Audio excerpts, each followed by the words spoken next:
5:30. I'd like to call the meeting to order. If you would stand for a moment of silence, followed by the Pledge of Allegiance.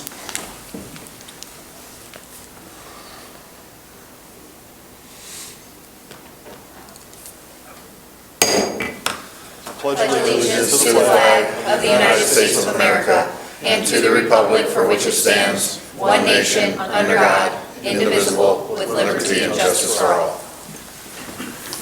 Excuse me, Dustin. All right, welcome everyone, and welcome everyone who is watching from home. Madam Clerk, please call the roll. Trustee DeBoer? Present. Trustee Gadd? Present. Trustee Kazam? Present. Trustee Reichert? Trustee Wigginton? Present. Trustee Weisenberg? Present. All right, good to see everyone on this chilly night.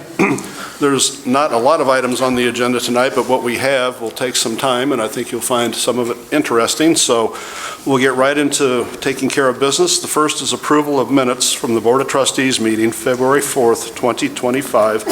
I would ask for a motion to approve the minutes. So moved. Been moved and seconded. Any corrections to the minutes or discussion on the motion?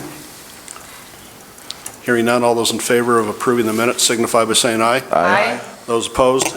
The ayes have it. Next is comments from the audience on agenda items only. If anyone is here tonight would like to make comments on agenda items, please come forward, give your name and address, and try and keep your remarks under 5 minutes. Comments from the audience? Going once? Twice? Comments from the audience are closed. We get right into old business. Any old business come before the board?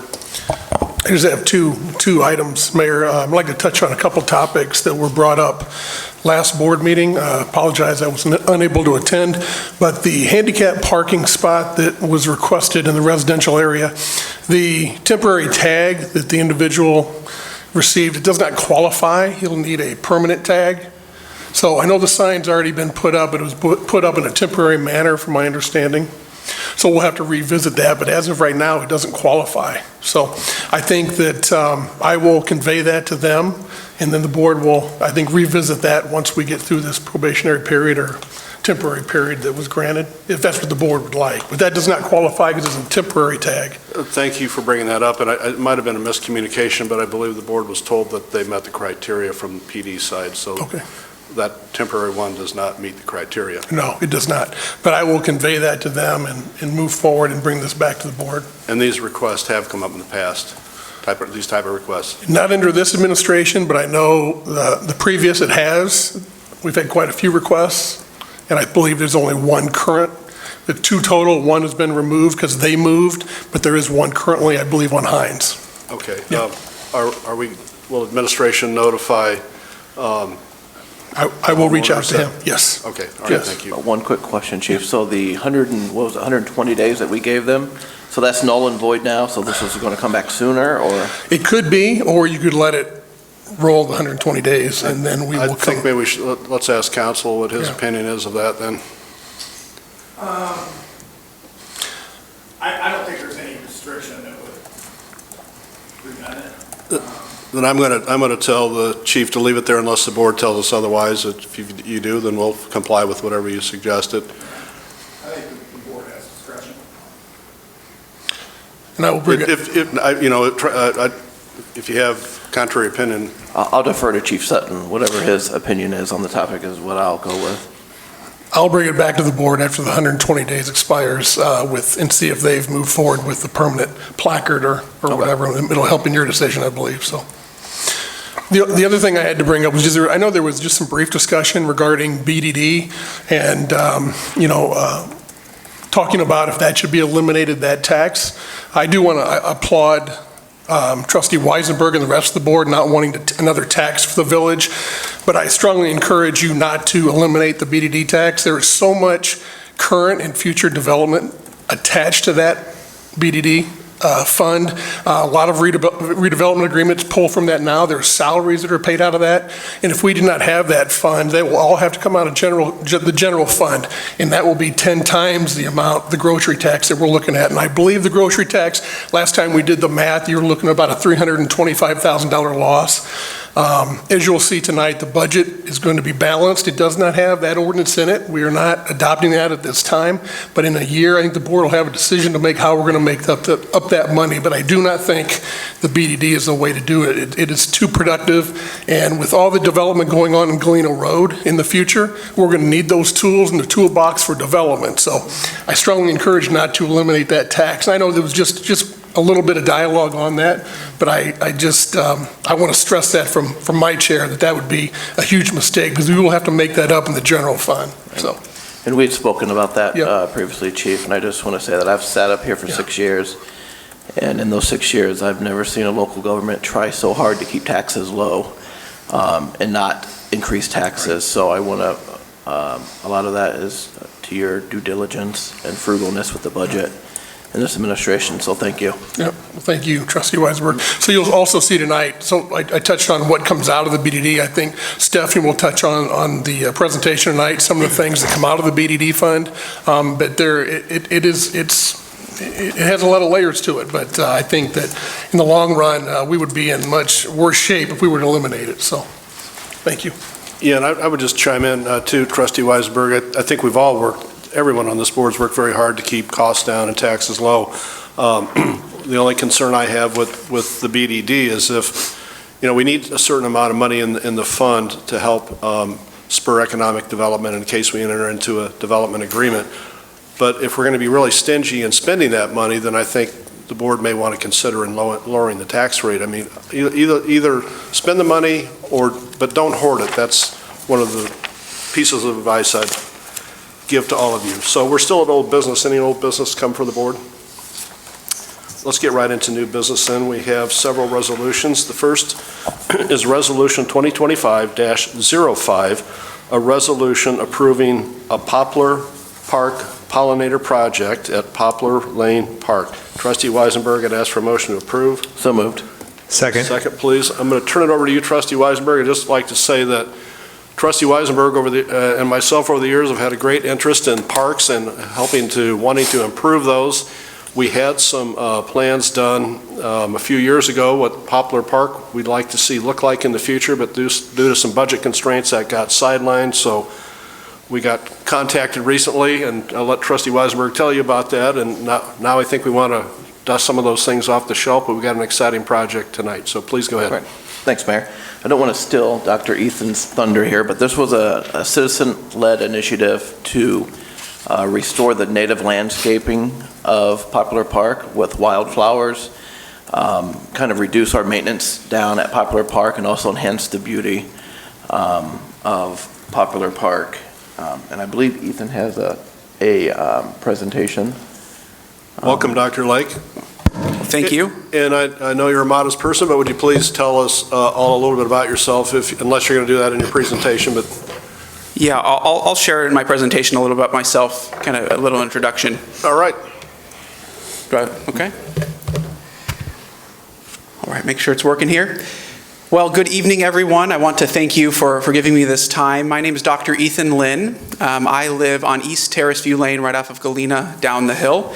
And yes, this project was initiated by me, and I want to thank Trustee Weisenberg, Trustee Wigginton, Mayor Phelan, and Trustee Kazam for your support in this project. I sent out an email about 2 months ago and received very favorable responses. So I'll briefly introduce myself. I grew up in Ohio, went out west for college, and then I turned down a professor job in Hawaii. I was working remotely, and my company let me move wherever I wanted. I was in Arizona, and I chose Peoria Heights, of all places in the U.S. So if you could move anywhere you wanted, where would you move? I chose Peoria Heights. People laugh. It's like, my neighbor thought I was crazy. I love it here. I've been here for 3.5 years. There are many reasons why we moved here, but we've absolutely loved it here in Illinois and in Peoria Heights. And it's an honor to live here and to be a resident. Here's a quick picture of my family. We've got 4 kids. My oldest is here. Her name is Susan. She's 8. And we're very happily raising our family here. But I'll tell you, I didn't always want to move to Illinois. My wife convinced me to. And when I thought of Illinois, I didn't really think of ecological beauty. I was from out west, the mountains, Arizona, Utah, and I thought, it's just corn and soybeans out here. And while there is a lot of that, there is some beauty. And I started to discover the beauty of wildflowers and native prairies. And I realized and I learned that Illinois is called the prairie state. And I was like, what the heck? I don't see a prairie anywhere. And then I learned about how endangered these prairies were. And I started visiting different prairies and wildflower sites, and I started to catch the fire. I started to be hooked, and I absolutely loved it and took a very strong interest in wildflowers and the native and indigenous landscape of Illinois, particularly here in Peoria Heights. And that led to me reaching out to some members of the board, and I want to share with you our plan and vision for what we want to do at Poplar Lane Park.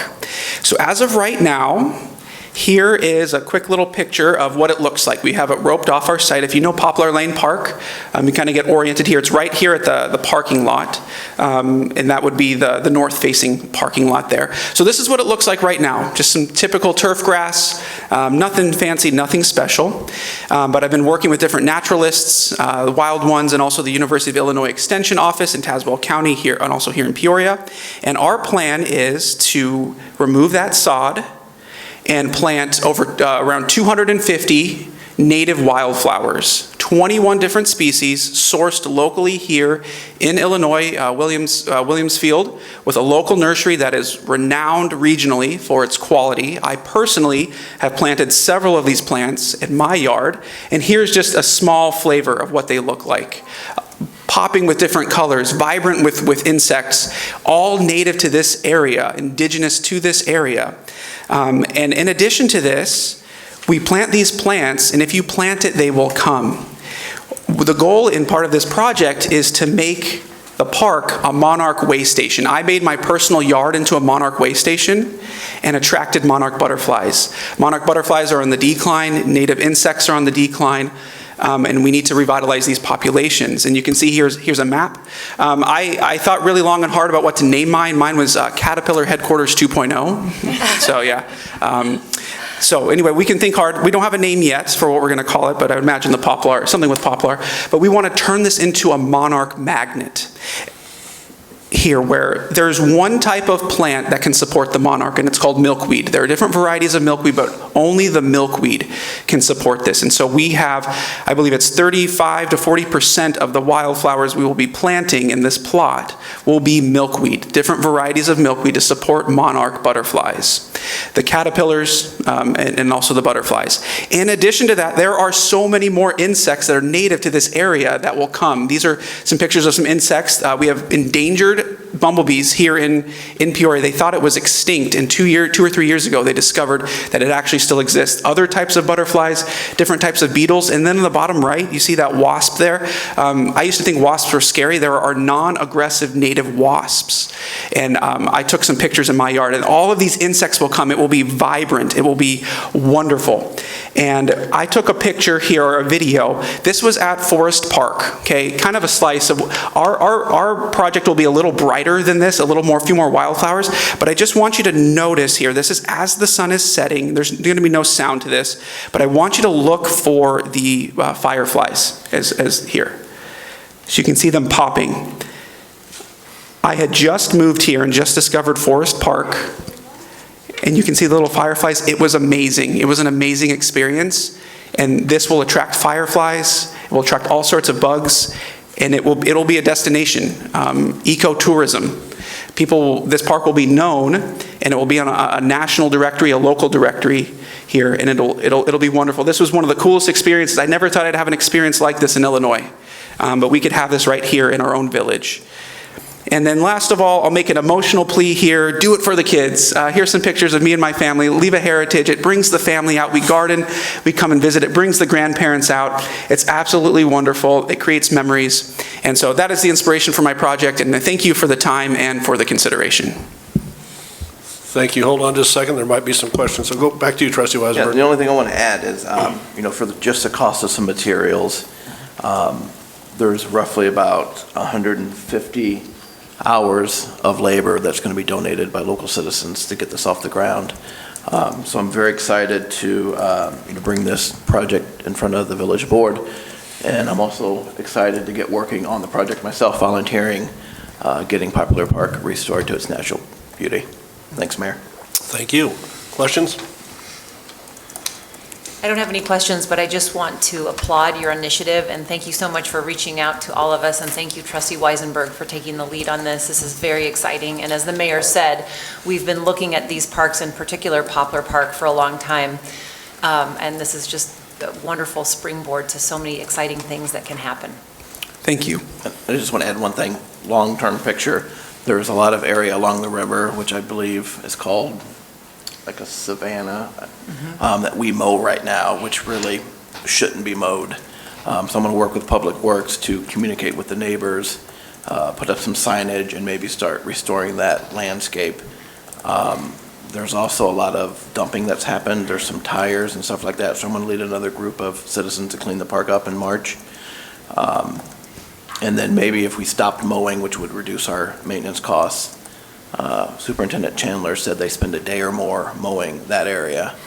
If we didn't mow it and allow the natural landscape to develop there, maybe that would prevent people from getting back there and dumping. Big picture, I think Poplar Park is going to be better off for this project. Thank you. I'm just curious, I think it's not great that you're going to do this. My only concern is, and maybe I'm worrying about nothing, but it floods down there. Is that going to harm these?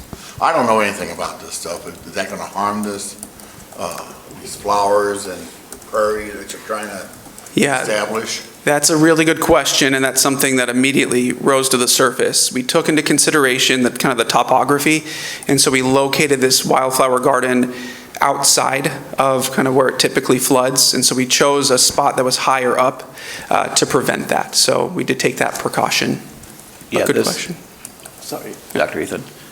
We looked at that and talked with Superintendent Chandler, and we have it far enough back to where it has flooded there before, but it's not your typical flood zone there. Thank you. Anyone else? I just hate for you to do all that work and. Yeah. Yeah, I agree, yeah. And I think, I'm not the wildflower expert, but I think wildflowers some species have wet feet. They tolerate the wetness a lot. Yes, they prevent erosion, their roots are very deep, they're drought resistant, and so if you get the right ones in, they'll suck up a lot of the water and even prevent some of the flooding that will happen. All right, thank you. Madam Clerk? Trustee DeVore? Aye. Trustee Gadd? Aye. Trustee Kazan? Aye. Trustee Wigginton? Aye. Trustee Weisenberg? Aye. That passes. Thank you so much for being here. I know at least Trustee Weisenberg and I will be seeing you in the spring, and hopefully others. Great, well, thank you to everyone. Thank you very much, I appreciate that. Mike, would you please make sure this gets out? And then I think we should coordinate a groundbreaking too when you're ready. Yeah, I do have some dates, so I will share those with the village board. Work with Mike and Dr. I will. If you would. Okay, Trustee DeVore, I'd ask for a motion to approve the consent agenda. I make a motion to approve the consent agenda. Second? All right, it's been moved and seconded. Trustee DeVore, I think everything's routine on the consent agenda. Yep. One comment on the motion, and I don't want If to. you'd like to pull something. I don't want to pull anything. I just want to say, I want to compliment Speak Out Illinois. They presented a really well-conceived document here where they talk about their insurance coverage. They talk about how they're going to clean up, this should be the way things come to this board, the way Speak Out Illinois has presented it here. They did an excellent job, and I didn't want a consent agenda to wipe that under they did a really good job presenting that to us. Thank you, Trustee Wigginton. I appreciate you saying that. Any other comments? All right, Madam Clerk, call the roll. Trustee DeVore? Aye. Trustee Gadd? Aye. Trustee Kazan? Aye. Trustee Wigginton? Aye. Trustee Weisenberg? Aye. All right, thank you. That passes. Next is ordinance 2025-1753, an ordinance creating an additional Class A1 liquor license within the corporate limits of the Village of Peoria Heights. Trustee DeVore, I'd ask for a motion to approve. I make a motion to approve ordinance 2025-1753. Second. Go ahead, Trustee DeVore.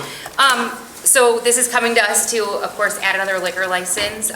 From my understanding, this liquor license would be awarded to Feels Like Home.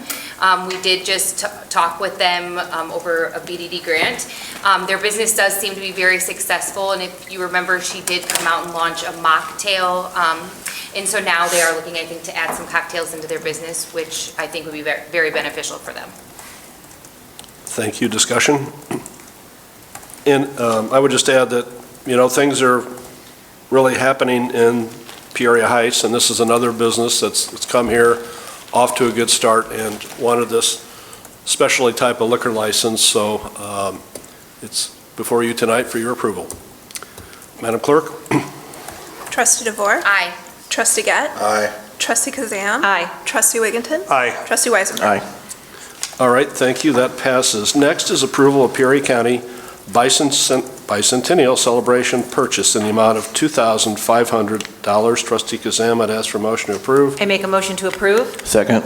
All right, go ahead, Trustee Kazam. Yeah, so we spoke about this at our last meeting. I think it's a really fantastic initiative by the Peoria County community in celebration of their 200th anniversary, their bicentennial, which will be represented by many bison statues throughout, not just the village of Peoria Heights, but the community at large. The price to the village is $2,500, which is what we're voting on this evening, and then it will be decorated after that by hopefully a local artist that I spoke to you all about previously. I have some brochures about her. I went down to visit her beautiful studio. She is a resident of the village of Peoria Heights, and I think that, this touches so many different aspects of what we're trying to do with this board. I mean, first of all, it enhances our ACE corridor, which is our arts, culinary, and entertainment corridor. It will be a draw of people as far, I know I'm not an Instagrammer so much, but my kids are. They always want to take photos of themselves in front of things, and I think if this is properly placed, and hopefully it's placed in Tower Park in front of our beautiful tower or our pavilion, it will be free advertising for our community. And I am working on getting more than one person to purchase these bison for the community, so it's more, so at least we have 3 to 5 of these in the area. We're hoping to get in as many as to call it a herd, so. A herd, yeah. Thank you for all the work you've done, Trustee Kazam, on this, as usual. I'm not surprised, but you went through a lot of work finding the artist. Before we open it up for questions, Gretchen, I see you in the back of the room. Gretchen Pearsall and Danny Phelan with Peoria County are here. Would you please come up and one of you tell us about the celebration Peoria County is having? First of all, thank you for having us here. We're happy that you are considering approving this tonight. As Peoria Heights understands, milestones just recently celebrating the quasi-centennial. Is that right, Mr. Wigginton? I don't think it is, no. We're happy to be here in front of you tonight celebrating our 200th.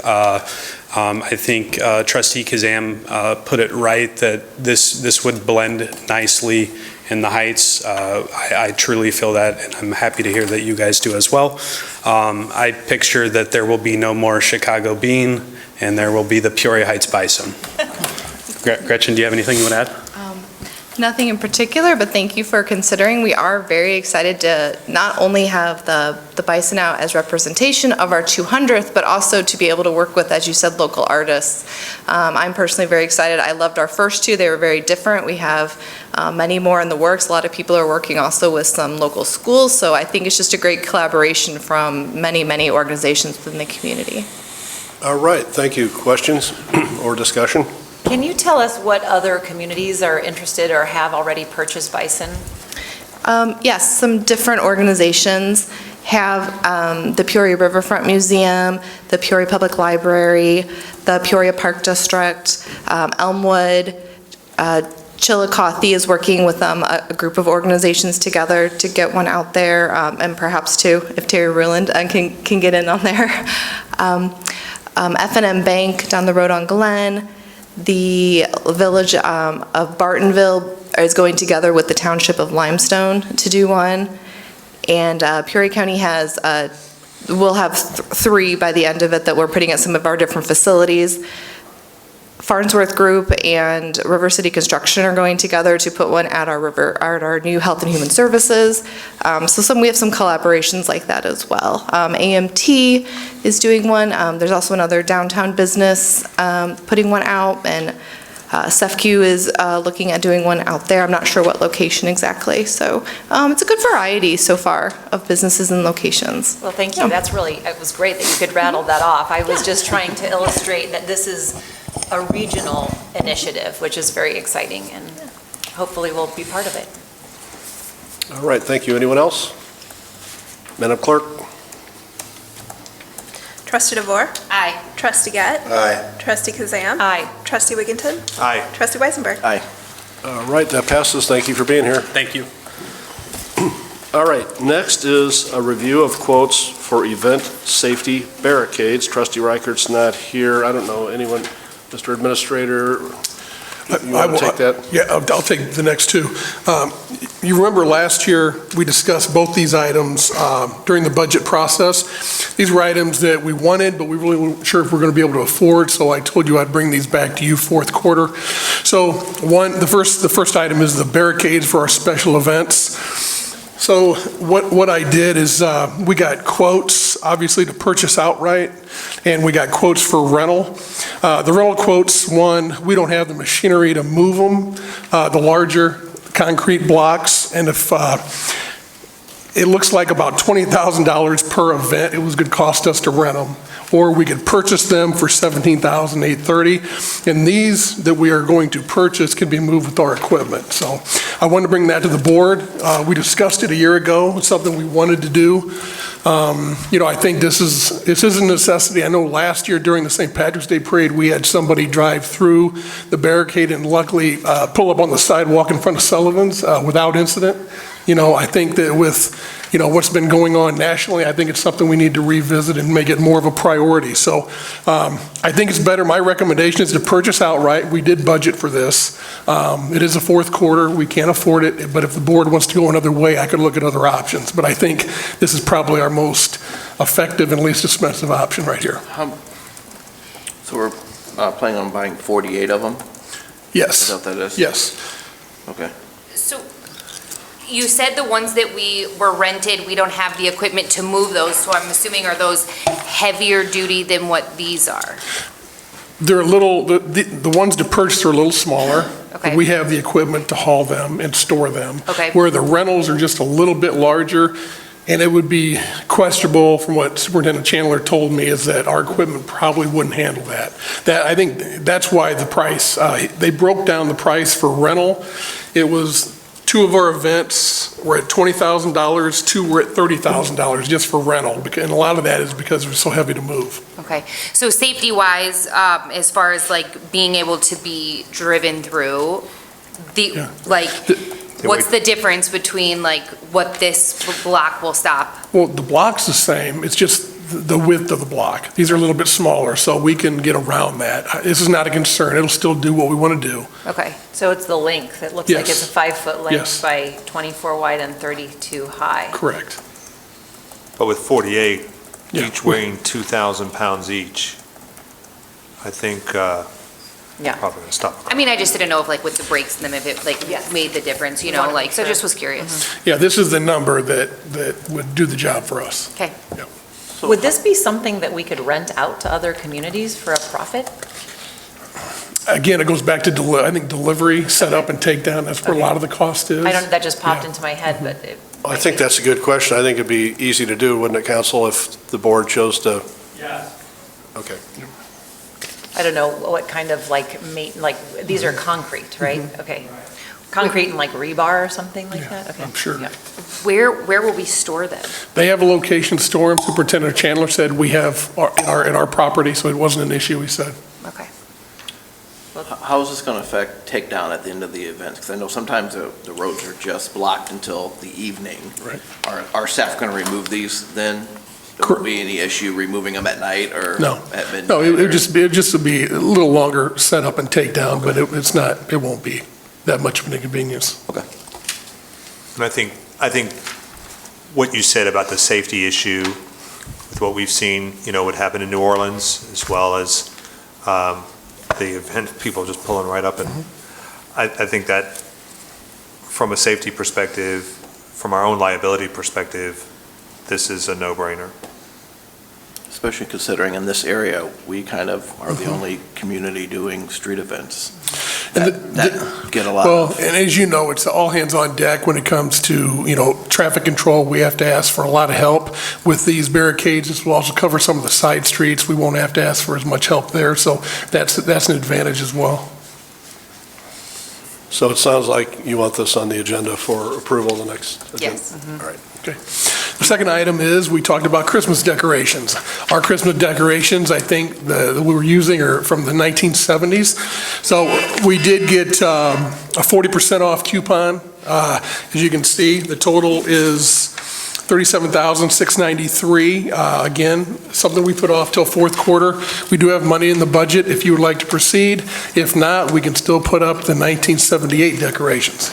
Will they look like 1978? Yeah. I mean, I love old school nostalgia, but these are old. So I think this is a huge upgrade. Wreaths, also banners, and I think we can also, some of the snowflakes that we have here in Village Hall, I think we could hold on to those and use those down on Galena Road once we get the road down there constructed and the light poles. We could use some of those down there for decoration. So I think we have a good game plan. Some of the wreaths are so old, we'll just get rid of them. Half the lights of them are out. But I know we've been putting this off for years, so I know the board really wanted to do this early, but we decided to hold off on fourth quarter, so here we are, and it is a budgeted item, so we do have the money for it if you decide to proceed. Yeah, I'm really excited about the opportunity to bring some of these decorations below the bluff. Yeah. I think there's a lot of opportunity down there to do some of this. I agree with Trustee Weisenberg, and I hate to throw the baby out with the bathwater, and like I said to Superintendent Chandler last time when we had to cut this to balance the budget, was to just invest in a tetanus shot. But that being said, I think if we can hold on to some of them to add the Christmas cheer down below the hill, and maybe a little bit even, since we see so much economic development happening on War as well, if we can get some of that just to delineate, this is the heights. And, I think that would be really nice to have. That's a great idea. Yeah. While it's in my mind, the new stoplight we put up at Beck's, would that be something we could do this Christmas? I like that idea. You want the administrator to go a little further and on the next agenda have some additional cost for Please. doing what you're talking about, and then you can carve I out. think this is a starting point. Yeah. Well, I'm sure the 40% coupon will apply, so let me look to see what I can do. Yeah, I would love down to there. have something at Beck's. And in all seriousness, I don't know how you're planning on paying for this, but these should be BDD eligible, I believe, Yes. wouldn't it? I was going to say the same thing, Mayor. This is absolutely directly connected to the BDD, so Stephanie, I guess, would have to weigh in. It is within the BDD. I'm not 100% that it is eligible, but we'll check. At But least it- for War Memorial and Prospect, Yeah. it should be. I don't know, not for Route 29, I wouldn't think, but we'll see. Yeah. Yep. All right, so we'll put both of these on for action at the next meeting.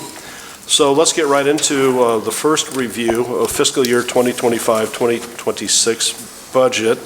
I don't think we need a motion, this is just a review, so go right ahead. And Trustee DeWar, you want to set this up for? Sure. So you have in front of you just the first initial look at our budget. I'm pretty sure Stephanie is going to give us a little presentation on it, which will also be I just have preliminary looked at this as well, so I've kind of been going through a little deeper dive myself. And I'm working with Chief Sutton to set up a meeting to kind of go through this department by department. I have a list of my own questions, but if you guys have anything specifically that you would like me to take a deeper dive into with them too, I would be open to hearing that. But with that being said, I'll let Stephanie take it over. Okay. And before she starts, if anyone can't see the screen, feel free to move around, so. Go ahead, I'm sorry, Stephanie? Not a problem. Okay. So first overview, just a very broad overview of where we're going to be at with all of the funds, including the general fund, waterworks, and all of the restricted funds. We're looking at a total revenue of just under $12 million with expenses coming in about $2.3 million. So we are projecting a deficit across all of the funds of about $455,000. That is a lot of that is because of just general funds that we always budget to deficit, and also some of the restricted funds are starting to come online with some of their obligations and projects, so they will be starting to spend down their cash reserves. All of the funds that we are discussing, whether they have a deficit or a surplus, are in good financial state to handle the budgeted funds that we are presenting tonight. So to get right into it, the general fund, we are looking at projections coming in slightly lower than where we had budgeted, but that's actually really good news, although I know it sounds counterintuitive. Our budget had included $175,000 in grants, which is not actually going to hit the general fund. They're coming into different places, so they're just not showing in our general fund revenues. So that means even though we are below the budgeted revenues, we're actually above where we were projecting the rest of the revenues, because that 175 is not included in these projections. Does that make sense? Okay. The budget for next year is a small step down from this year's actuals. That's just a continuation of the board's conservative fiscal policy that they have always encouraged, so not anything to be alarmed about. We are seeing good economic growth. I think there's a lot of potential still here in the village, just a conservative approach, not expecting things to continue to be just growing out as crazy as they kind of have in some of the past years after COVID. Expenditures, those are coming in a little bit differently. The expenses are coming in. You're seeing there's a really tight net change. There is a surplus, but not much of one, which is kind of a change from what we're used to. Like Chief Sutton had mentioned, the department heads put off a lot of their expenditures until the fourth quarter when we knew that they would have funds. So I've been talking to them. They've got their lists of things, and they're going to be working through those expenses here. So we should come in with a surplus, but not as large as we have in the last couple of years. Next year, it's going to be tighter, though. Just to give the board some context, when I first started to work with Chief Sutton and to the department heads to draft these budgets, I started from a place of just trying to provide each of the department heads a baseline budget, nothing special, just a bare bones. Here's your regular expenses, paper clips, whatever, the electricity, whatever you need. You can add projects to it. When I finished that for the general fund, we were actually at a deficit. So there wasn't a lot of opportunity to add projects. It became a cost-cutting measure just from the very beginning, just from the baselines.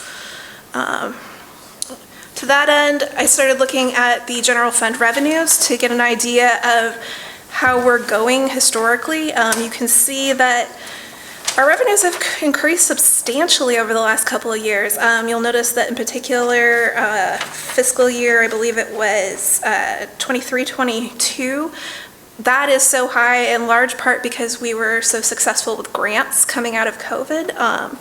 But the revenues are continuing to grow and grow nicely.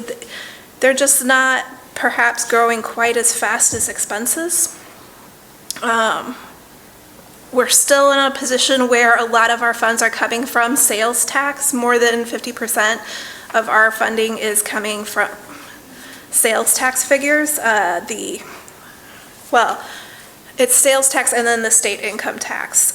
So as state income tax kind of is fluctuating a little bit with people moving in and out of Illinois, we're going to be seeing that state income tax fluctuating for us as well.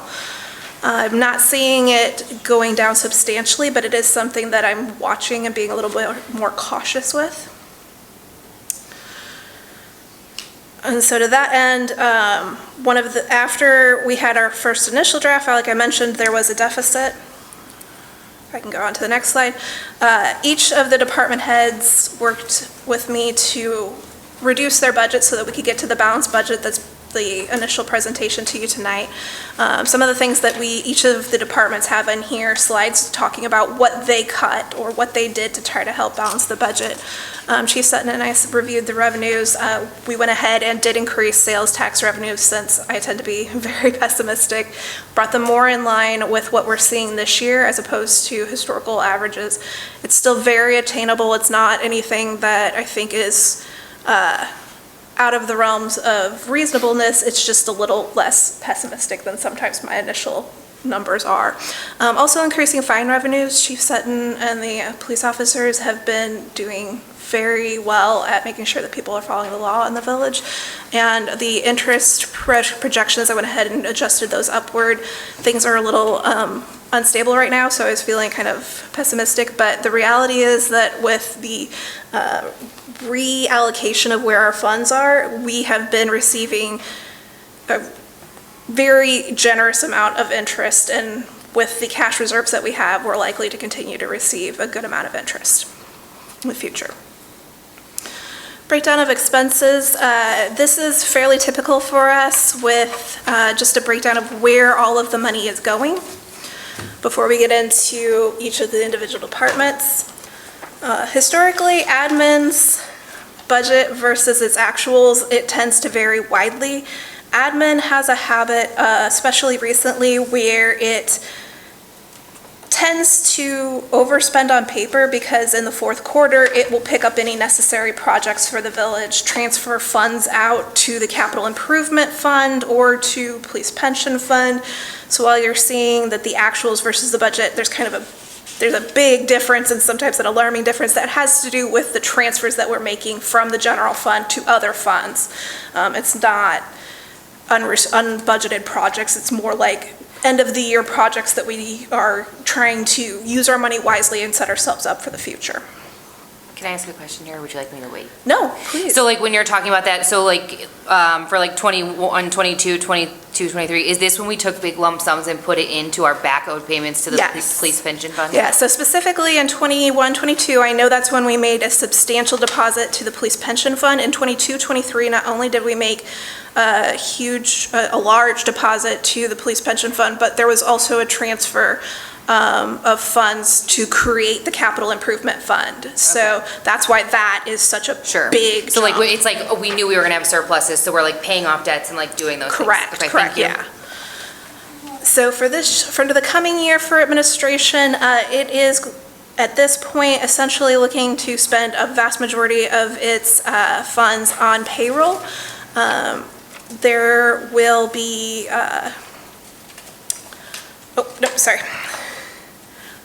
it's going to start having a little bit more costs in payroll that it'll be funding, as well as there were some the normal professional services, legal services that it has.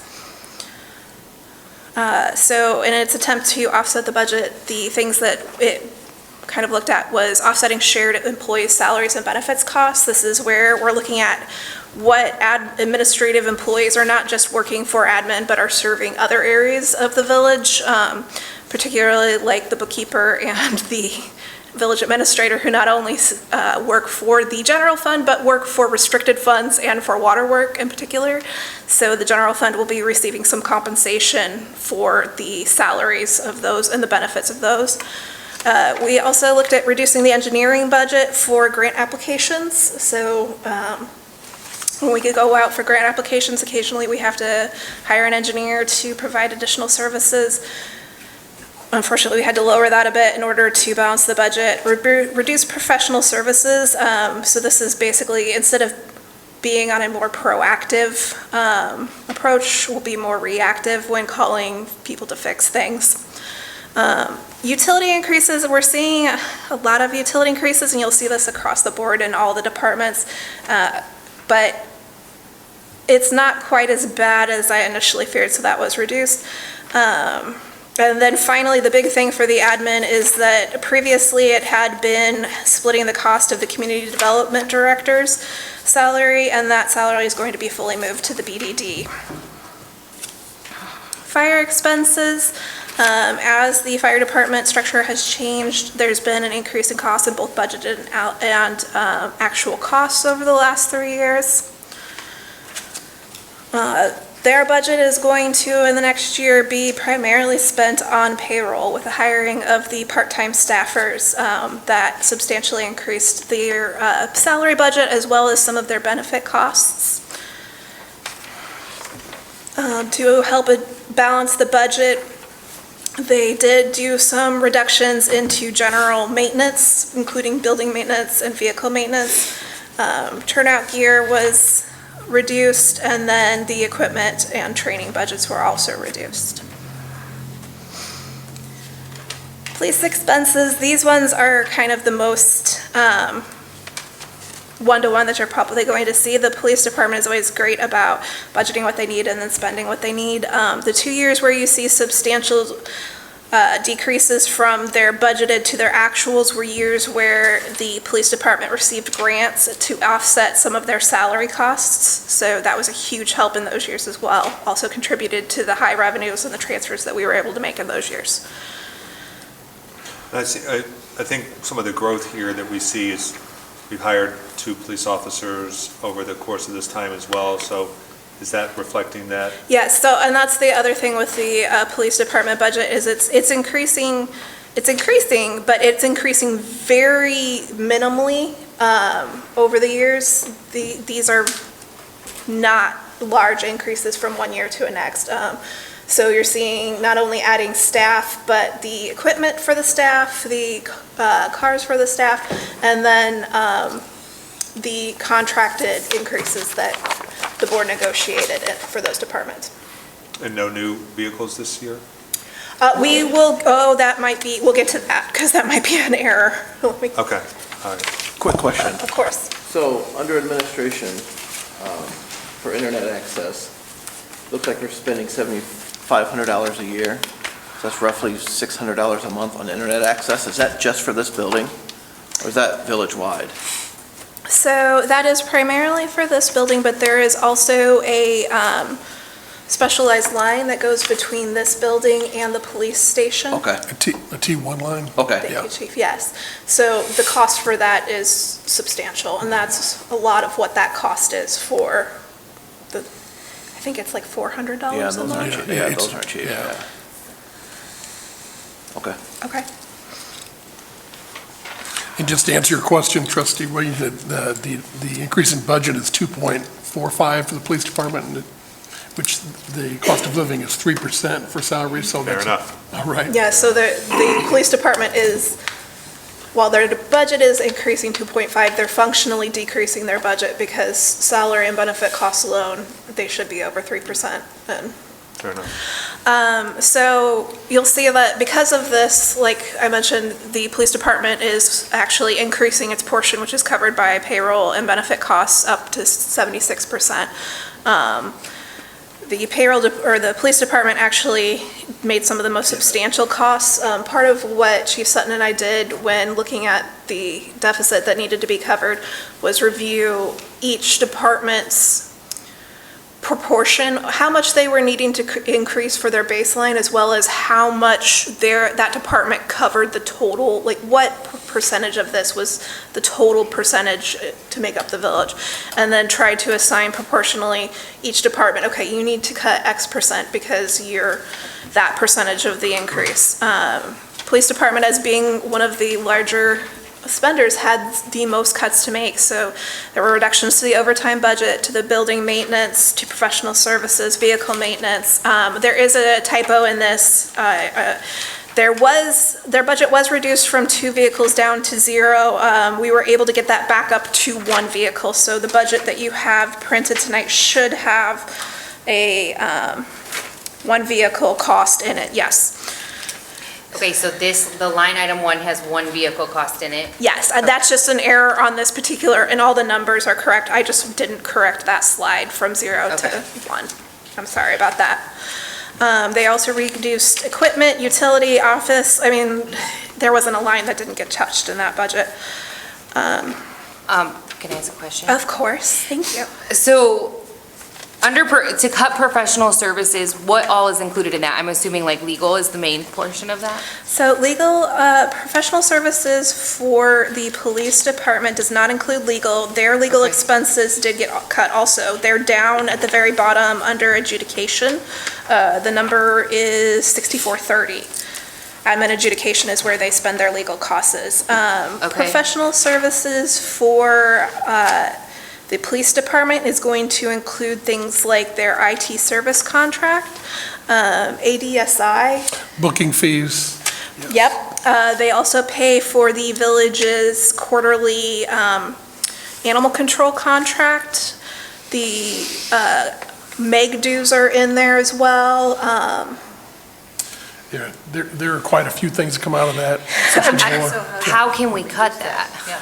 Like how do, because like this year, we're projected to spend 78, and then 500. So like, where are we cutting $8,500 from? If, you know what I mean? Like, we have to pay animal control, right? There's some things that we have to pay, but there's some other things in there that, we could probably get around. So we did cut some of the items that I think that maybe we were. Yeah, there's always in every one of the, so this happens more often in building maintenance, but the police department has a fair amount of it in professional services where it's one time, for example, the police department had an issue with animal control. There were animals in the ceiling that shouldn't be there. So that was under professional services. There are some things that they can delay. It's a broad line item, so there's Yeah. some things that we do take out of there that we could maybe reroute to another line item. So I'm comfortable with the cuts. It's not gonna affect service. No, it won't be easy, but historically, they have spent around $65,000 on average. This was a higher spending year at 78. So fingers crossed things go well. They're able to hit 70. There's less animals in the wall. There's less animals in the wall. I mean, I understand normally, but this is kind of where the village is at right now, is they need to. I understand. Okay. I'm just trying to make the full picture. I could, And, okay. and there are other areas to cut. If we get to a point where we're exceeding that line item, we'll cut back on equipment like we always do, or some other line items. So Yeah. just, there were some things that we did cut in there that I feel comfortable with, but we'll, like we always do, we'll make it work and be under budget. Okay, All right. I don't trust your I know, judgment, I just know.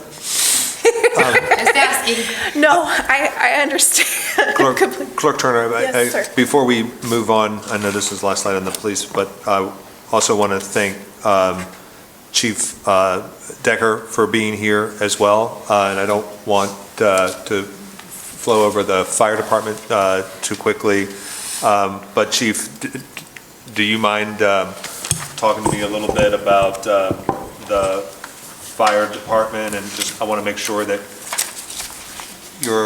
your needs are answered in this budget? Oh, I'd be happy to.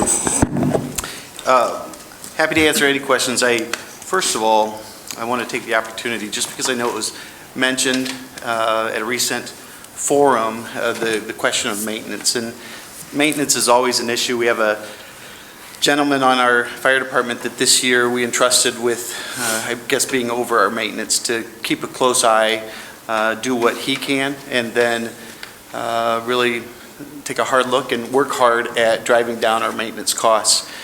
And what he learned when he took over there were numerous items that had been no fault of the village board, but had been pushed off and delayed. Now, the comment that I was referring to was talking about the testing procedures, the NFPA testing procedures, and it didn't always meet the parameters. I do want to say that's a common occurrence, because many times fire departments don't know they have a problem until it's put under that strain of that test. So when we found out that there were numerous items that needed to be replaced or fixed, I immediately said, hey, just go ahead and start making me a list, getting us numbers. And what I was referring to is the board has done a tremendous job. Chief Sutton has done a tremendous job. I remember having the conversation with him. It was a $12,000 fuel injector fix of the aerial that we didn't expect, and without hesitation, his first response was, well, we need that truck, so we have to fix it. So after I heard those comments, I wanted to defend the board, because I've never had a single instance where maintenance issues were denied. But more importantly, we've never had a single incident either where we've left the building not confident that we can pump at a fire. Those NFPA tests are exactly that. That's what the performance standard is when the trucks are delivered to us, and it's up to us to try to maintain those. Oftentimes when they're not met during tests, they will either go ahead and sign off on them under the premise of, get this fixed, or They may fail it, but then we know what we need to work on. So we've done an enormous amount of work. We still do have a few things to do, but the things that we have to do are scheduled. And it's just a matter of the maintenance tech that we have work on those, being able to get here and get those done. So we have had, another thing I'd like to touch on is we've had a lot of discussion about staffing, and that is, to me, it's something I constantly and always think about. I will say that last week I was starting to panic a bit because Wes Zavala, very happy for him, but he left to go to a full-time department. Now, just recently, in fact today and I think tomorrow, if I'm not mistaken, we have 2 gentlemen are completing their physicals. So when we lost one, it looks like we are having either 2 or 3 people that are going to be able to come on part-time. So cautiously optimistic that those gaps that we've had, and I say gaps, this time last year, I would not have been confident that we would always have someone available to answer the radio in Peoria Heights. Today, and Ben, appreciate him being with me, he can attest to this, 100% of the time now for quite a while that we've at least had someone being able to mitigate any issues, not only respond, but to, if need be, immediately call for mutual aid. There's not that gap in coverage of dispatch waiting till they realize no one is responding before they reach out to the next unit in line. We've made an enormous difference over the past year. We've had some great successes in very fast response times. One was 12.5 minutes and another one was 9.5 minutes, I believe, from the time we received the tone to the call of, fire is out. That's incredible. I mean, I've worked on full-time departments for years, and that is just a great standard and a great, I don't know, there's something to at least strive for. Very happy about that. We've made great strides. I'm still always watching, and the biggest problem is when someone does go on to do something else and we lose that personnel, we have to try the best we can to have as many people in the queue as we can, so we don't have any times where we only have one person scheduled. So my next goal, and I hope this time next year to be able to say, I don't remember a day that we haven't had 2 people on a vehicle. So I'm very happy with how things are going. The morale around the department is incredible. Those fires that I mentioned, Ben and I were talking today, and 3 structure fires that we can think of, I can honestly say with God standing in front of me that we saved over $300,000 in property. And just a short time ago, that would have been a very different situation. I'd be remiss if I didn't mention the fatal fire we had. That was horrible. I've spoken to the family numerous occasions, and I feel terrible for them. Unfortunately, when that fire was given to us, when the tones went off, I was actually speaking with Trustee Wigington at the time. It came in as fully involved. Unfortunately, when we got the notification, if we would have been standing in their front yard, there would have been nothing we could do for them. But tremendous progress that we've made, very happy. I look forward to coming in and seeing how much better we can make things. If anybody happened to walk through the station on your way in today, you'll see that grant that we received for the Plimo vents, they're being installed today. I think they're from Wisconsin, so I think their plan was to choose the coldest days. They succeeded. But that is exciting. I appreciate Stephanie's work on that, because just when I would get to the point where I was busy with other things, she reminded me and helped keep that moving forward. So that was a grant that paid for it. We received the Air Pack grant. We're happy to let any of you try them on if you'd like. We have those in service now, and we are trying for other grants. Right now, a lot of discussions with Chief about making sure we do it the right way, but we're trying for a construction renovation grant, which would be upwards of $350,000. And I have the option of looking at, I know I've mentioned SAFER grants to you in the past, and of whether to try to hire full-time people. And if that's not something the board is comfortable with, we do have the option through SAFER grants to go for, what's it called? Recruitment and Retention Grant, thank you.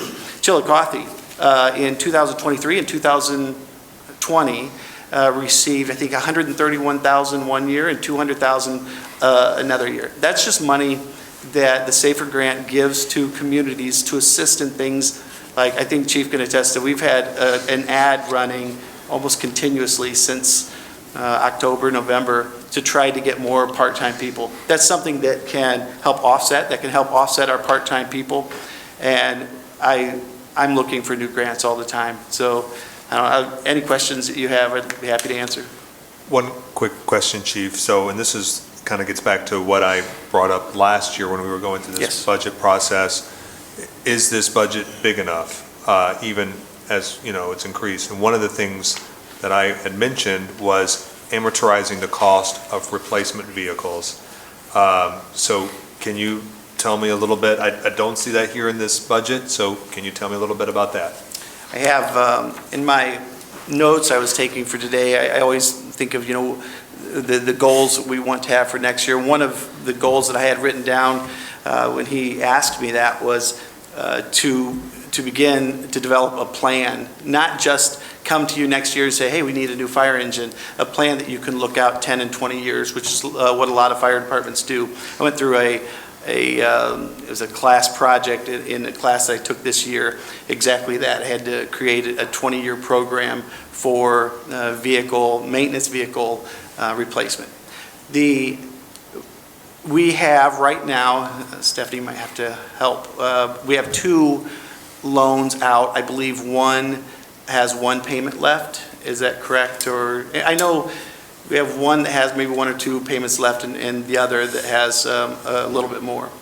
But my goal is to look at what we could do as close to that budget as we can, if the village is used to that, to try to utilize that in the future to be able to replace our equipment to the best of our ability.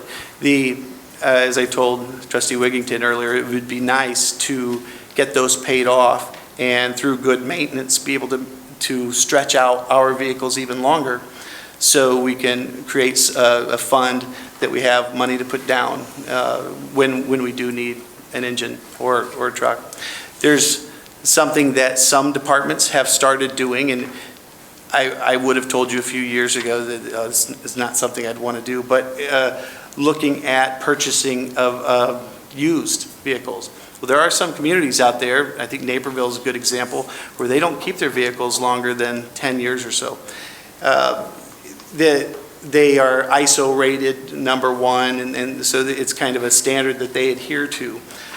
What we've learned in recent years, and some of our surrounding communities have taken advantage of this, is there are low miles, low use, low years of vehicles that, even though it makes me a little nervous to buy a used piece of fire apparatus, the value that I've seen that you can get might be something to look into. That's a big discussion. It's not something I'm willing to jump into yet, but I'm trying to, I guess, turn over every rock and make sure that we don't leave anything on the table. So yes, I will have a detailed plan of what I would like to do moving forward.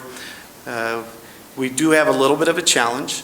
This station can house all of our equipment. Our other station cannot. The doorway is not large enough, so the vehicles that are out here could not be moved down there. Something to at least take into consideration. The only vehicle right now that I think is waiting on pump packing, which it's leaking quite a bit, is our oldest vehicle, and I pushed that toward the end just because I knew that in the hierarchy, the ones we want to take care of first, we took care of the 2 frontline first and then the next. So done quite a bit of maintenance. I am looking at how to replace, and I guess the longer vehicles go, the more maintenance we'll have. However, professional departments take care of their vehicles. They look good. Now, they don't look good just because they want them to be parade ready and shiny. They look good because it takes time, and every day the firefighters are out there, even if you dust it off, or I used to in the past take a brush and run it over the tire. that's an opportunity to see if anything is stuck in the tire. So whenever you see a clean fire truck, it's not just about making it pretty. It's about looking over it to make sure that it is as ready as it can be. Thank you. Thank you. Anyone else? I do have a couple of questions. I understand that this is minuscule, so forgive me, but it said I'm looking at line item 6208. So we spent $3,000 in oxygen, but we're only budgeting $750 for oxygen.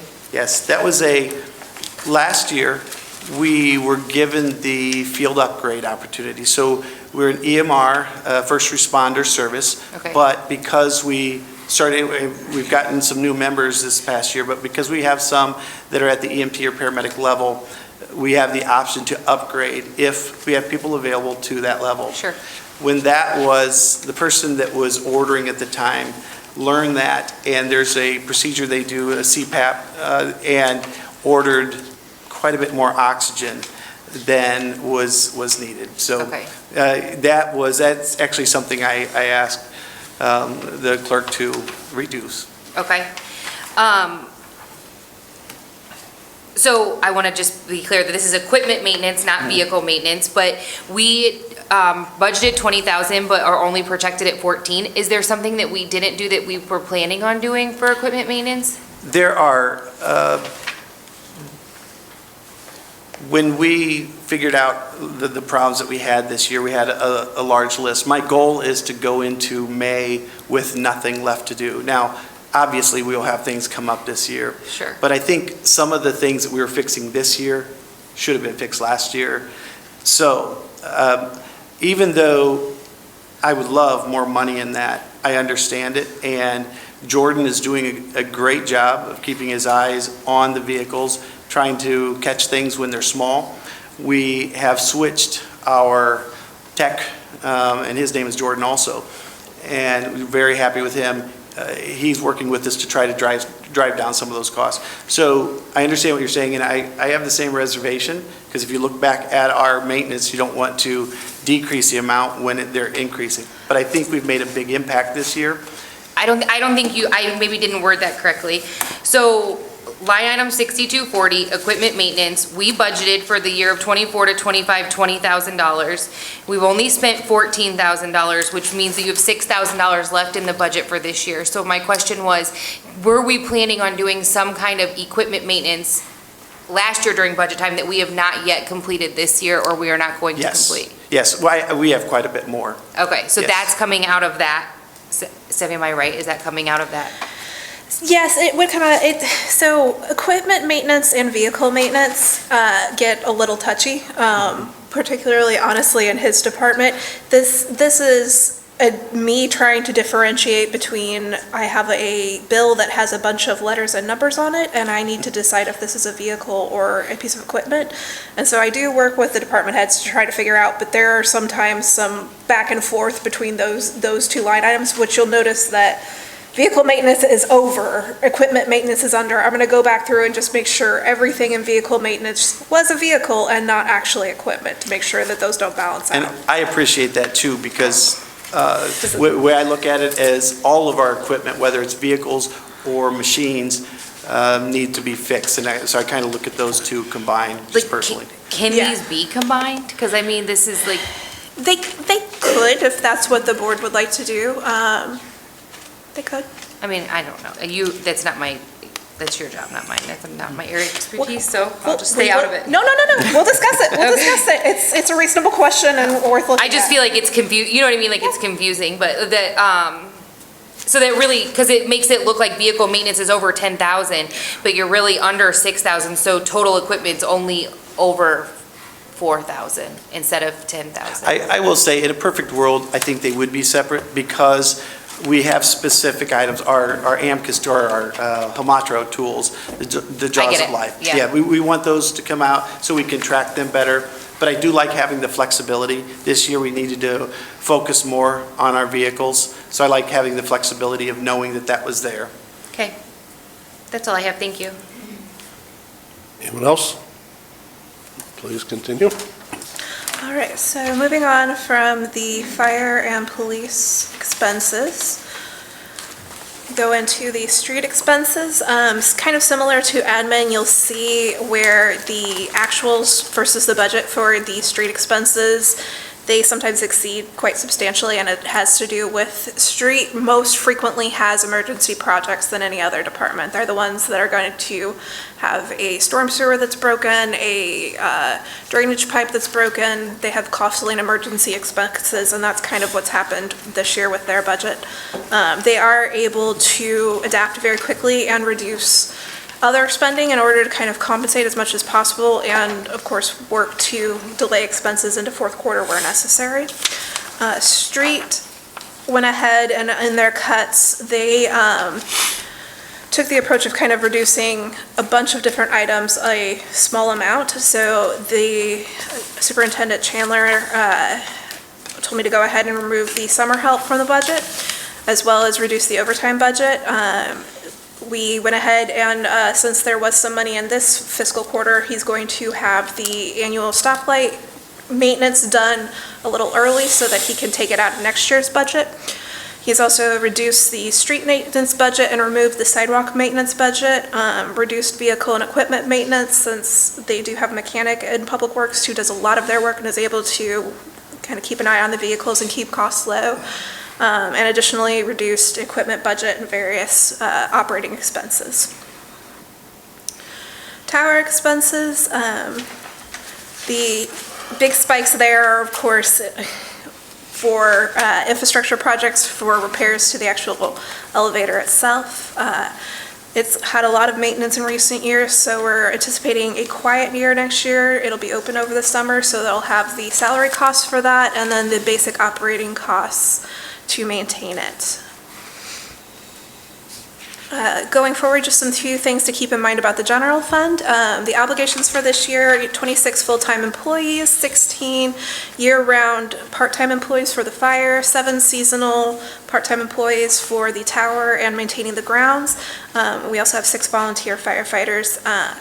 This budget primarily will maintain current service levels and general expenses, but the department heads will need to be reactive rather than proactive in order to maintain their budgets, because these are very slim budgets. A few things for the board to consider the general fund has coming up. The general fund is going to need to help the MFT fund to look at sealing and mill and overlay the Prospect Road north of Kingman all the way to Forest Park Drive. Also, the curbs and sidewalks in that same stretch are in desperate need of repairs and replacement. There are radio and vehicle replacements to consider for the fire department, as well as resurfacing and building maintenance that needs to be done at the PD. Superintendent Chandler let me know that we're going to need to replace the stoplights in Peoria Heights in the next couple of years in order to meet regulations, new regulations on traffic control. And additionally, they're in need of some replacements to their vehicles. They're quite old and they're going to need some consideration for a bucket truck. Also, I didn't list this here, but the board will need to consider that the grocery tax is not going to hit next fiscal year, really. It won't be seen, since it takes effect January 1st. We won't start seeing the financial effects of that until April of '26. But that does mean that next year's budget, fiscal year '27, we're going to see the full effect of that. Moving on to the waterworks budget, this one's a little bit more positive. Historically, they have had pretty gradually increasing revenues, where we see that the actuals come in pretty much over our budgeted, so we're doing well at budgeting conservatively and having revenues come in better than expected. The majority of the revenues for the water department are coming from residential sales, with 12% also coming from commercial. Expenses are generally being kept in line with the revenues, although we are starting to look at spending down cash reserves in order to make progress on the capital improvement plan. Their budget is going to be a good mix of payroll, including some costs where they're helping share costs of employees that they are using services up from the general fund. Operating costs, continuing on professional service projects and the capital improvement plan. So the water obligations in this current budget that we're talking about for next year, they have 5 full-time employees and they're cost sharing to employees from the general fund. They'll continue making progress on the capital improvement plan, which also includes the ice picking program and improvements to the SCADA system, which is the computer brain of the water system. Just some future things to consider. They do need to help with the vehicle replacement for Public Works, as well as their updates to the well buildings that Superintendent Chandler and I have talked about. He also keep reminding me that employees will need higher certification levels as we get that water treatment plant installed and operational. And of course, the consideration is the capital improvement plan. So in this future obligation list, is the capital improvement plan considering an employee to oversee the $14 million grant that we've received to implement that? Because we've had many internal conversations about what an enormous task this is. So That the capital improvement plan does not consider staffing. Okay. However, the professional services contract that the village just signed with Woodard and Kern does include grant management, so it would include a year's worth of grant management for that grant program. Okay. Which actually, now that I'm thinking, I do believe that was a low-interest loan as opposed to a grant, which means there would be less paperwork, so that would be much easier to manage. Okay, I just, in my internal conversations between Director Aldrich and myself, he's mentioned multiple times what an enormous undertaking this is going to be to. Yes. Yes, so I did want to update the board on the capital improvement plan, so I went ahead and took a shot of, this is the first 5 years of the capital improvement plan that the board had passed, and then just an update on where we're at with all of the different projects. The water treatment plan is moving through the IEPA review process.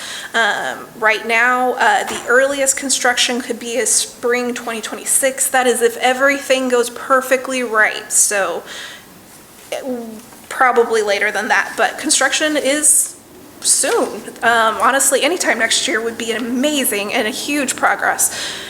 We had in the capital improvement plan to purchase flow meters, which have already been purchased and installed. We are to seek a well generator, which the superintendent is currently working on getting prices for us to purchase that in the next quarter. The lead service line inventory and its replacement is ongoing. The board has approved a notice of intent to award the contract for the 222 lead service line replacements, so that contract is being finalized and going through the review process. Woodard and Kern is seeking funding for the next phase of the lead service line replacements, as well as seeking funding for the inventory to continue with potholing, which would have a company dig down at the curb stops so that we can identify what material lines are prior to adding these to the list for replacement. If that's not necessary, we'll learn beforehand and we can take them off the list. The water company is seeking prices for a hydraulic model, which will tell us more about how water is flowing in the system, where we need to do improvements, and where we might want to install isolation valves, which are in the budget for this year. Water main replacements are ongoing. The Lake Avenue one is currently pending due to some of the other projects proceeding more quickly than anticipated. It's going to take a back seat for a little bit while we get everything caught back up. But Prospect Road is pending. We're waiting on later phase of reconstruction from the village, and then Route 29 is pending IDOT moving forward. In the meantime, since we do have kind of a lighter year with Lake Avenue taking a bit of a back seat, we're moving up the isolation valve distribution system and going to start moving forward on looking at where we would like to install the first round of valves to help provide more opportunities for Public Works to be able to isolate water main breaks. Staff is also going to be working with Woodard and Kern this fiscal year to update the capital improvement plan, get everything back, kind of acknowledge that things got on a different timeline than originally planned, that we got some funding that we hadn't planned on, and have the water rate study updated. This budget does include some water rate increases. The original capital improvement plan had two 10% increases for fiscal year '25 and fiscal year '26. The board might have noticed that typically we review those in December. The water company was able to delay the first one and is proposing a 5% increase in May, reducing that from 10%, and then an additional 5% increase in December, once again reducing that 10% increase down to 5%. So due to the funding that the water company received, we were able to kind of delay some of those rate increases, but we are going to take the opportunity to revisit the rate study with Woodard and Kern and see going forward what kind of rates would be best able to support the capital improvement plan. Moving on into the restricted funds, I'm going to go through these kind of fast. The police pension fund is straight in and out. This is the levy. It symbolizes the levy that the board passed. That money will come in and go straight to the police pension fund. The motor fuel tax program, we went with the village engineers about this. The village is currently on an 11-year cycle of sealing and spray coating. Ideally, we would be on a 7 to 8 year cycle, but the engineers did let us know we are making progress. That timeline is shortening a little bit, and they've recommended another set of seal coating for the next year. So we are budgeting a $266,000 program for seal coating, spray catching that will take care of things. You'll notice that that does leave us with a surplus of approximately $91,000 in the MFT. That is for the MFT to start building up cash reserves so that it will be on hand to be able to help with the general fund to fund the cost of the project, to do the mill and overlay and the curb and sidewalk replacements north of Kingman. Clerk Turner, let me ask you on Yes. that. So I remember last year we had the responsible bidder issue, and Cullinan had come in and they were undercut by a person who ended up not being a responsible bidder. When I spoke to the highway commissioner of Limestone who had used that irresponsible bidder, they said that the way they did it was getting to that bidder early, bidding out their jobs early in the fiscal year so that bidders don't get overtaxed, don't get outsourced to multiple municipalities. So if this is the plan for Kingman, north of Kingman, I would definitely urge Superintendent Chandler to get that, request for bids out sooner rather than later so that we can get low-cost options and not have to, take a higher bid just because someone's an irresponsible bidder. Yes, I will definitely make note of that. The project on Prospect is going to be a couple of years while we continue to build up funds, but I know that part of the reason the MFT and we met with the engineers is that the engineers work really hard to there's a process where they have to submit our proposed spending to IDOT before they can send it out to bid, and so the engineers had reached out to us in January in order to talk about this so that we could get those projects out to bid early so that we do receive those decreased costs. I think that's a great idea. If I'm remembering correctly, though, I believe it was more of an issue of capacity and not them complying with the responsible bidder. I think it was the engineers and IDOT who said they didn't have the capacity to do all the jobs they had bid. So it wasn't that we rejected them, in my opinion. I'm not sure they were not a responsible bidder, but they just had. So, and that's why that highway commissioner said, get to them early, soon, because then there is room in their, quiver to take on your project where the IDOT wouldn't come down and say they. Yeah, a good point, and I like your suggestion of getting those out there earlier. But again, that's why we have attorneys and we have engineers who help us decipher who is the lowest responsible bidder. Thank you, Madam Clerk. Go right ahead. All right. The Business Development District, you'll notice that it has increased spending substantially. We're starting to see the development agreements come online. We're also seeing the BDD start to fund portions for grant programs, including the local match for the Prospect Phase 1 engineering. Additionally, I spoke with Director Aldridge, and there is some funding that's going to be coming soon for mill and overlay, or not mill and overlay, but improvements to Glen Avenue, which will require a local match.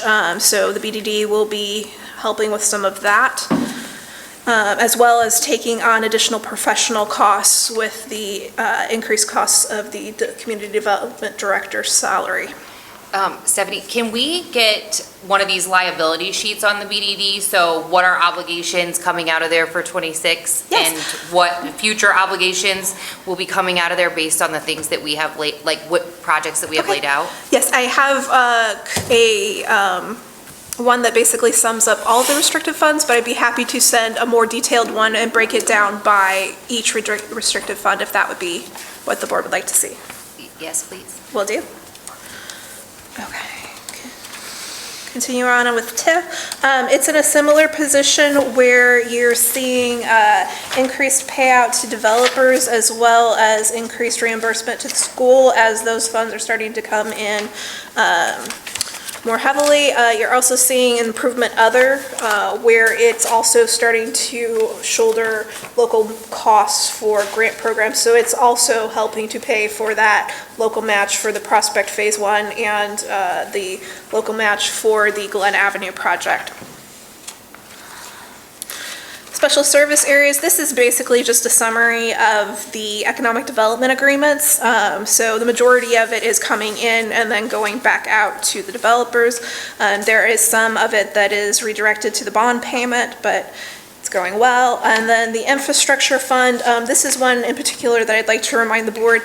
It has a large deficit. This is the infrastructure maintenance fund, which is used for paying for any infrastructure needs that the water company has. Particularly, it is used to help fund any emergencies. We have in the past used this when the Lake Avenue main was in need of replacement and had not been, I don't want to say it wasn't budgeted. We were able to budget it through the INF. The INF helps pick up some of the emergencies that the water company comes across. So every year we do budget it down to a zero cash reserves.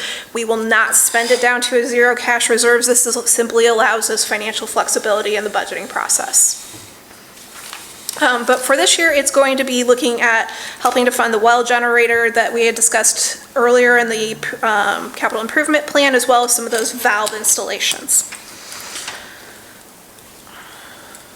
As requested, I will send a more detailed information about this particular slide, but just some quick notes about obligations from the various funds. MFT is going to be funding seal coating and spray patching programs. The BDD will be looking at business grants as well as the community development director for this year, as well as both BDD and TIF doing the local matches for the grant programs for Prospect Road and Glen Avenue. And then both BDD, SSA, and TIF have obligations to the economic development agreements. The future projects that these funds are going to help will be the Prospect Road Phase 2 and beyond as we get into the additional redesign and then eventually construction of Prospect Phase Road. That project has been estimated to be quite costly, and the local match will be substantial as well. MFT will hopefully be able to help with the north portion of Prospect Road's mill and overlay and the sidewalk and curb repairs. Additionally, engineers have let us know that the east portion of Glen is in need of a mill and overlay. There are numerous sidewalk and curb repairs that the engineers have on file with us as need to be done, as well as curb and sidewalk installations that Director Aldridge has noted in the active transportation plan. And finally, Village Hall parking lot is in need of a mill and overlay. Overall, the net change on the finances, I know that we already discussed that while in general there is a deficit across all the funds, there is sufficient cash on hand in each of the funds that do have deficits to cover those deficits. These are funds that have been building up over years in order to start taking on projects, and we're seeing those projects come online. So cash on hand at the beginning of the fiscal year next year is estimated to be about $10.3 million, ending the fiscal year at about $9.8 million. Are there any questions? I just want to say, Clerk Turner, thank you for your presentation. I think Trustee DeVore, Administrator Sutton, Mayor Phelan, for, again, presenting. I know we talked about there's stuff missing, but the reason some of the stuff is because people are coming here and utilizing the economic development tools that we have placed here. So I see how you laid it out, but the reason we have some of the deficits is because they're drawing upon the economic development tools that we've placed in to come to the heights. So this is a balanced budget. This is a balanced budget. When you see cities like Bloomington that are $29 million in the red, where they're cutting, their personnel to try to make budget.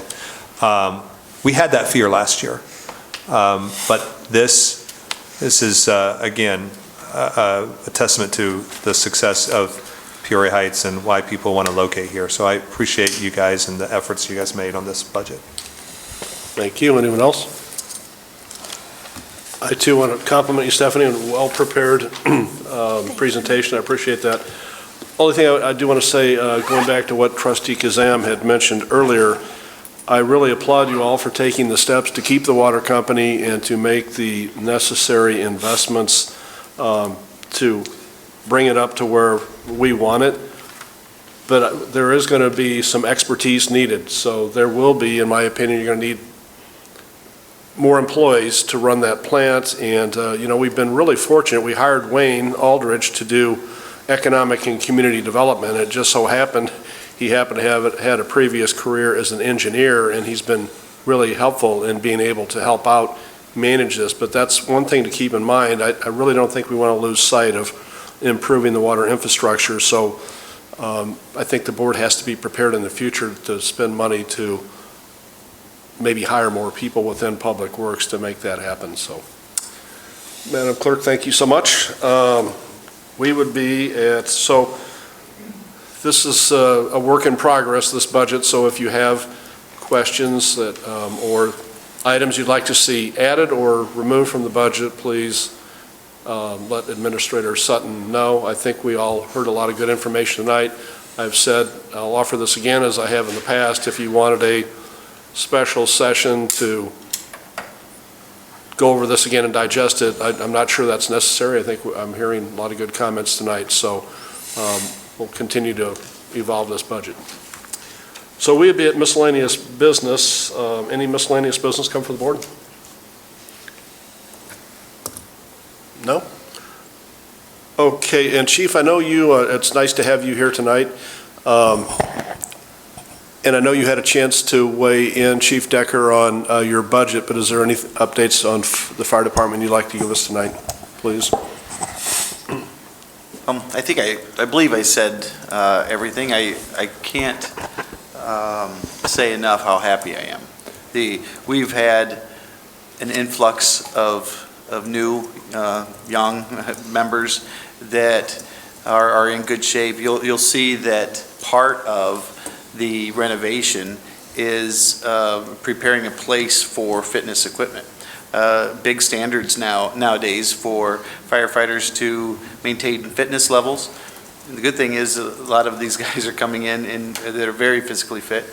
And, I've a long career, and it makes a big difference. It's a huge strain on your heart and on your joints throughout the years, and I like seeing that. So that's one of the focuses in the grant that will also help us to be awarded the grant. I'm so thrilled with what we're doing, and even though I'm always watching and still concerned at times of being able to have enough employees, I am encouraged, and I'll keep the board updated throughout the year how that's going.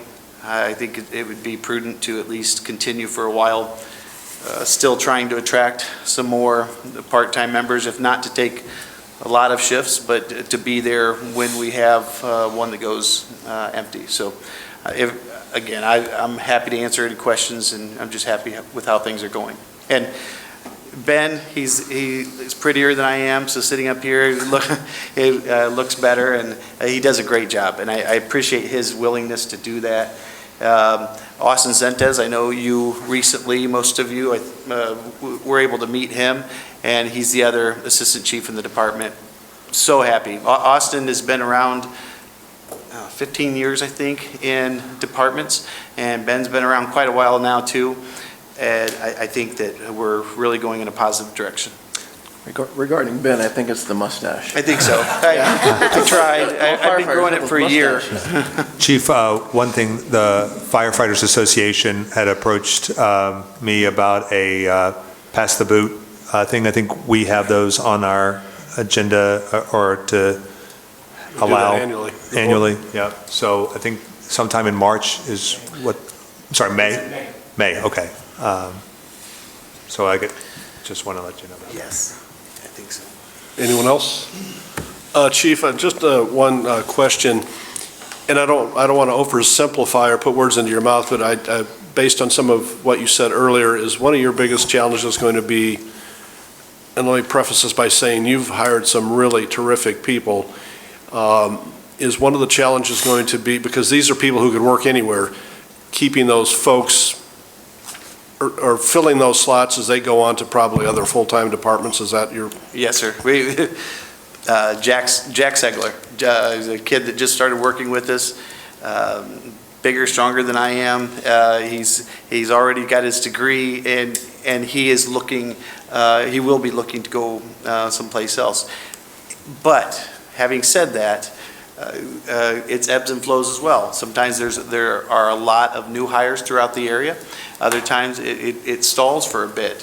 And I think we can provide good training, and we're starting to attract more members, and we have more interest. So yes, you're right. And we will deal with that, but I think that if we can continue on this positive path, hopefully we'll be able to be the place that people want to come. That's been the goal all along, to communicate with and get involved with ICC to try to attract those.